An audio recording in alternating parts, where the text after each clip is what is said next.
Assalamualaikum murid-murid. Hari ni, cikgu harap semua sihat dan bersemangat untuk kelas cikgu.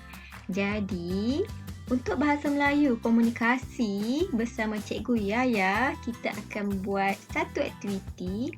Tetapi, sebelum cikgu terangkan apakah aktiviti kita hari ini, cikgu akan nyatakan beberapa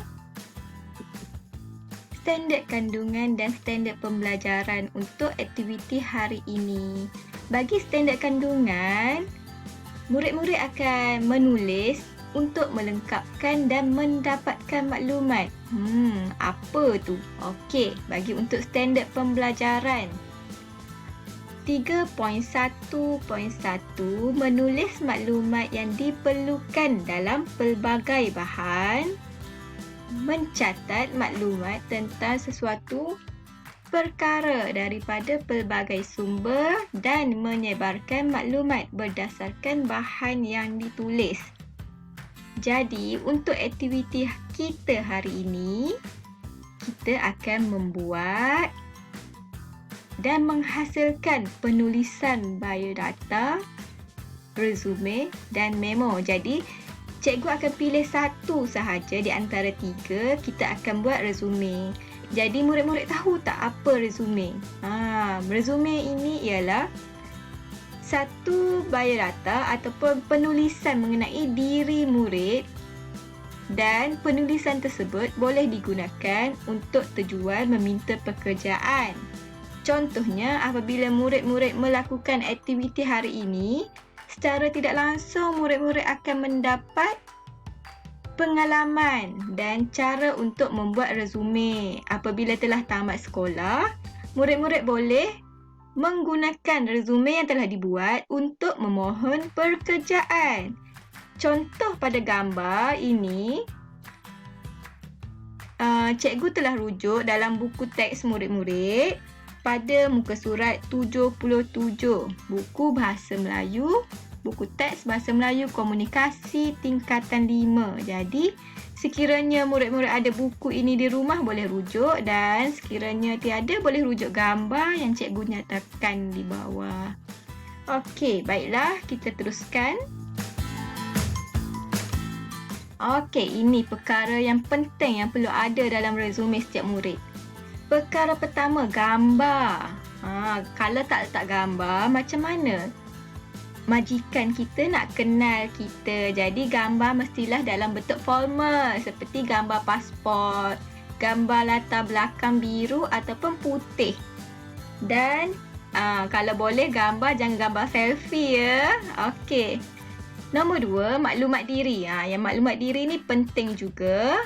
Murid-murid mestilah nyatakan nama, nombor kad pengenalan, jantina lelaki atau perempuan, umur murid-murid pada tahun tersebut, dan agama, bangsa tu macam Melayu, Cina, India. Okey, status ialah seperti bujang, berkahwin, janda ataupun duda. Jadi cikgu yakin murid-murid ni semuanya bujang, jadi boleh tulis bujang pada status. Dan alamat, pastikan alamat yang ditulis tu betul dan jelas untuk tujuan memudahkan majikan untuk hubungi. Lagi satu, boleh tambah nombor telefon. Okey, cikgu yakin semua murid-murid ada telefon sekarang, jadi boleh masukkan. Okey, nombor 3 ialah pendidikan. Untuk pendidikan, murid-murid boleh tulis sama ada murid-murid pernah bersekolah di mana. Contohnya, semasa sekolah rendah pernah bersekolah di sekolah rendah kebangsaan Becah Kelubi, Sekolah Kebangsaan Becah Kelubi contohnya pada tahun 2003. Itu contoh yang cikgu beri. Murid-murid boleh tulis berdasarkan tahun yang murid-murid sekolah. Dan manakala untuk sekolah menengah Kebangsaan Cetok. pada tahun 2021.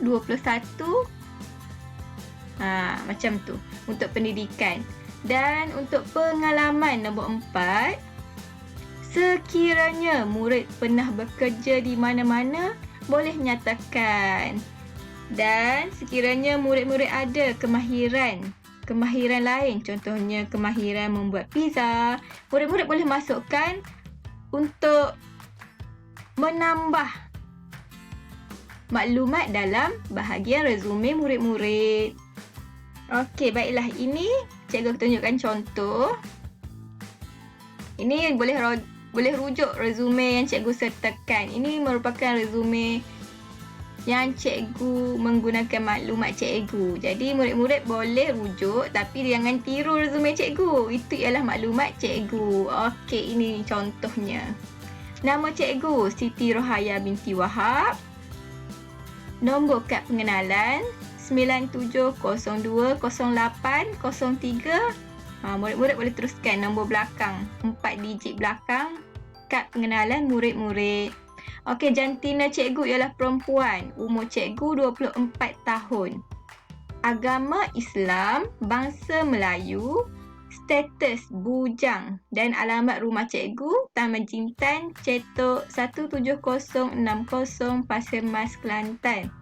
Manakala bahagian pendidikan cikgu tulis, cikgu telah mengambil Sijil Pelajaran Malaysia SPM 2014 dan pengalaman cikgu ada kemahiran membuat pizza. Jadi murid-murid boleh masukkan kemahiran membuat pizza.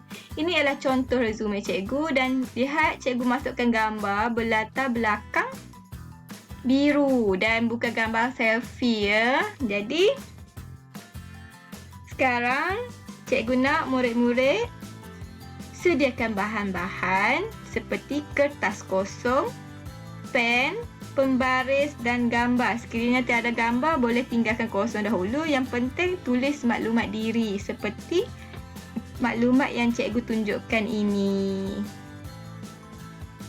Pastikan maklumat yang murid-murid masukkan ialah maklumat murid-murid. Jangan tiru maklumat cikgu. Tetapi mesti masukkan nama, nombor kad pengenalan, jantina, umur, agama, bangsa, status, alamat, pendidikan dan pengalaman. Sila tulis yang itu ya. Okey, selamat mencuba. Sekiranya ada sebarang masalah atau pertanyaan, boleh tanya Cikgu Yaya. Dan cikgu harap murid-murid boleh hantar bukti murid-murid lakukan resume murid-murid ke dalam kumpulan WhatsApp. Okey, selamat mencuba. Assalamualaikum.